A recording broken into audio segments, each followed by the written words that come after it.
Muy buenas tardes, mi nombre es Yoleida Oviedo, pertenezco a la sección Saya H de la Cátedra Derecho Tributario con la profesora Joana Jiménez. En esta oportunidad le voy a hablar sobre las obligaciones tributarias, las obligaciones jurídicas tributarias. Se dice que es una obligación de dar o pagar el tributo, es decir, de hacer, declarar una renta o impuesto basado en el poder de imposición del Estado. Es importante acotar que toda obligación jurídica nace de una relación jurídica, bien sea contractual o extracontractual. La base legal de la obligación jurídica tributaria, ¿verdad?, se encuentra consagrada en el artículo 13 del Código Orgánico Tributario, la cual establece que la obligación tributaria surge entre el Estado de las distintas expresiones del poder público y los aspectos pasivos en cuanto ocurra el presupuesto de hecho previsto en la ley.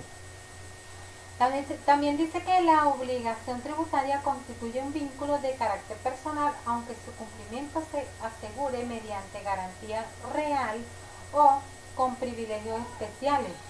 Las obligaciones tributarias no se verán afectadas por circunstancias relativas a la validez de los actos o naturaleza del objeto perseguido siempre que ocurra el presupuesto de hecho establecido en la ley.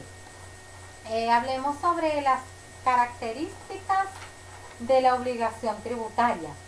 La característica de la obligación tributaria, ¿verdad? Se dice que es un vínculo personal entre el Estado y el sujeto pasivo.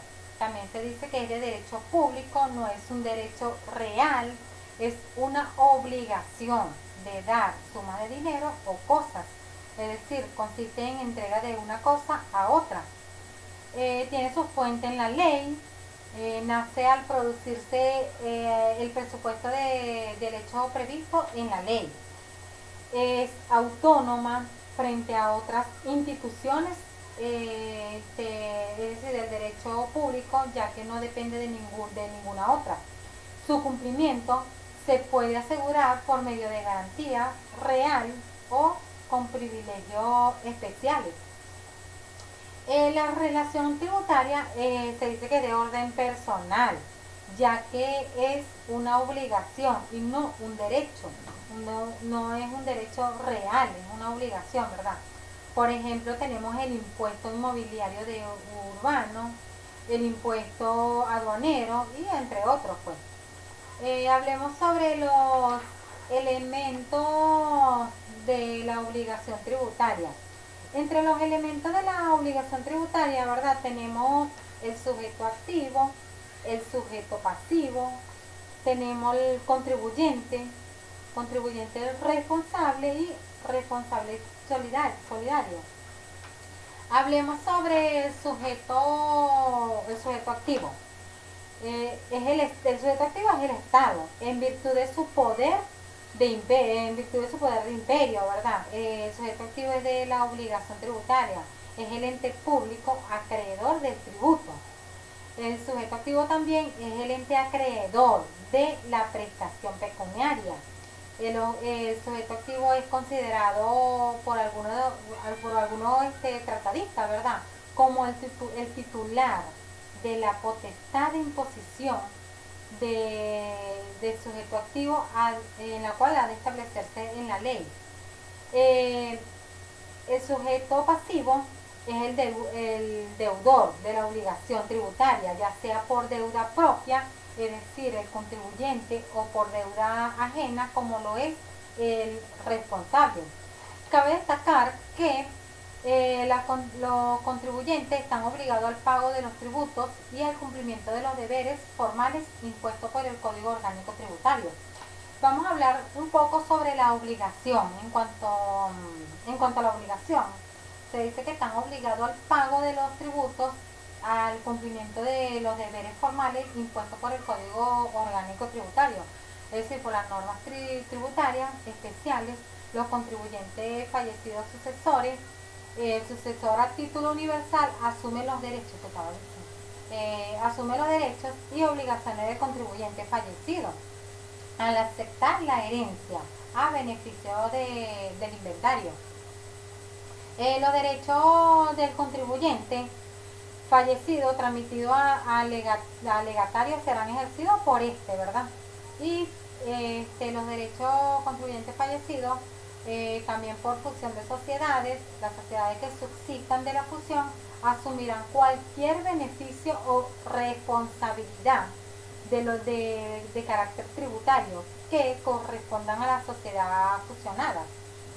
La situación que pudiera presentarse en el caso de que estos sujetos responsables hace hablar sobre los contribuyentes responsables solidarios, especificando que será responsablemente solidario del pago de los tributos aun cuando no hayan incurrido en el hecho imponible. De esta forma, la ley determina que quien es la persona obligada, el pago del tributo, sea persona natural o sea persona jurídica, considerada contribuyente, responsable o sustituto. También se considerarán sujeto pasivo las herencias yacentes, las comunidades de bienes y demás entidades que carentes de personalidad jurídica, la cual constituya una unidad económica o un patrimonio separado. El hecho imponible se dice que es un hecho jurídico cuyo acto de nacimiento a la obligación tributaria o a un hecho que tiene efecto jurídico por disposición de la ley. En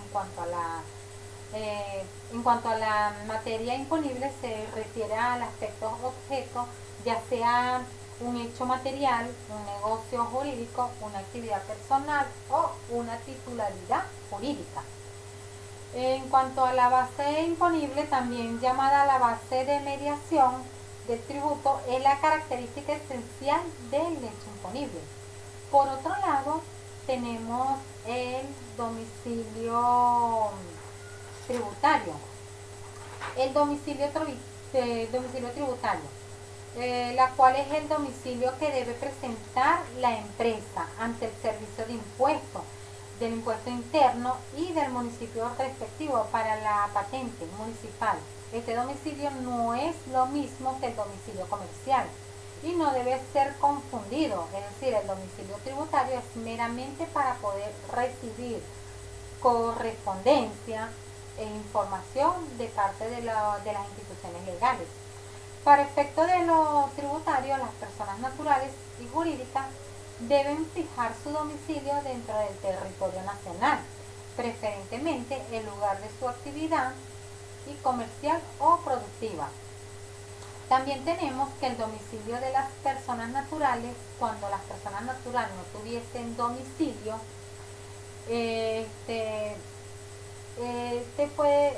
puede estar señalado o teniendo señalado estará fuera de inexistente, es decir, a todos los efectos tributarios se presume que el domicilio en el país de la persona natural es el lugar donde su residencia habita o su vivienda está permanentemente.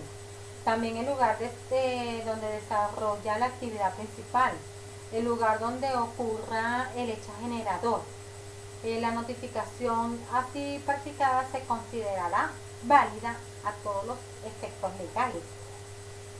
El domicilio de las personas jurídicas, se dice que cuando la persona jurídica no tuviera dominio señalado o teniendo señalado fuera inexistente, a todos los efectos tributarios se presume que el domicilio en el país de la persona jurídica es el lugar donde se encuentra su dirección o la administración efectiva.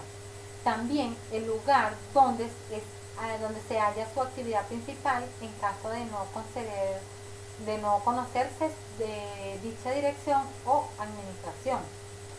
Es señalado en la escritura de constitución de acuerdo al Código de Comercio. El lugar donde ocurra el hecho generador, como lo dije anteriormente, y el que elija el sujeto activo en caso de existir más de un domicilio. Para la asociación de hechos o unidades económicas sin personalidad jurídica se aplicará la regla válida a todos los efectos legales.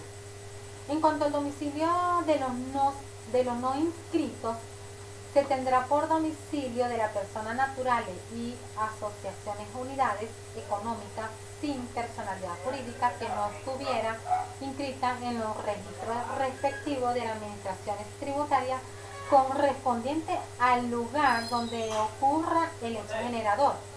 El domicilio especial, el sujeto pasivo y el tercero responsable podrán fijar su domicilio especialmente dentro del territorio nacional a los efectos tributarios con autorización expresa de la Administración Tributaria.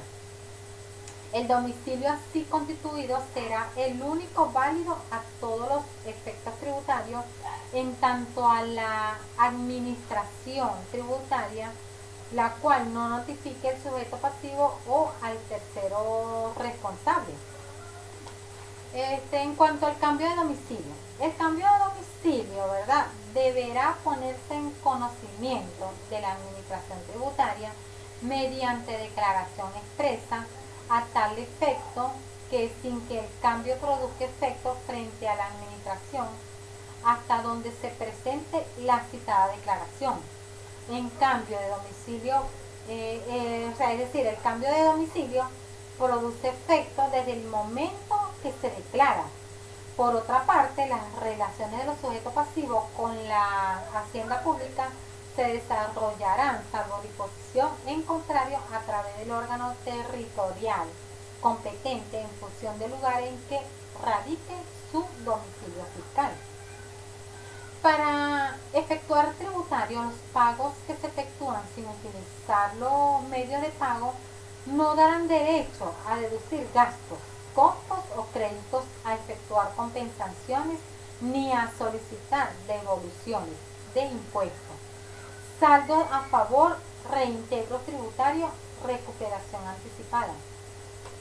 En modo de conclusión, ¿verdad?, puedo decir que la inflación es un fenómeno que afecta en la economía del mundo entero, es decir, especialmente en la República Bolivariana de Venezuela, la cual se caracteriza principalmente por un incremento continuo y generalizado en los precios de los bienes y servicios, provocando distorsiones en el sistema tributario, sobre todo aquellos impuestos de característica progresiva, cuando los montos en bolívares que se establecen en la norma tributaria se lo conforma o se ajusten proporcionalmente al efecto de la inflación. El Estado debe establecer las medidas necesarias, ¿verdad?, que le permitan ajustar por efecto de la inflación las distintas disposiciones contenidas en las normas tributarias. Las unidades tributarias en la medida implementada por el gobierno, ¿verdad?, para otorgar permanencia y estabilidad a las disposiciones establecidas en las distintas leyes tributarias, se ajuste a los valores inferiores al efecto de la inflación o a ocasionar, por un lado, un beneficio para el Estado en vista de generar un aumento en el universo de contribuyentes como un incremento en los ingresos fiscales. Por otro lado, ¿verdad?, un efecto desfavorable en el ciudadano común que obtendrá ingresos más altos para su actividad profesional, pero de valor superfluo, ¿verdad?, como consecuencia de la inflación, lo que ocasionará a un incremento en el monto de su impuesto a pagar. Bueno, esto es todo, profesores, espero sea de su agrado.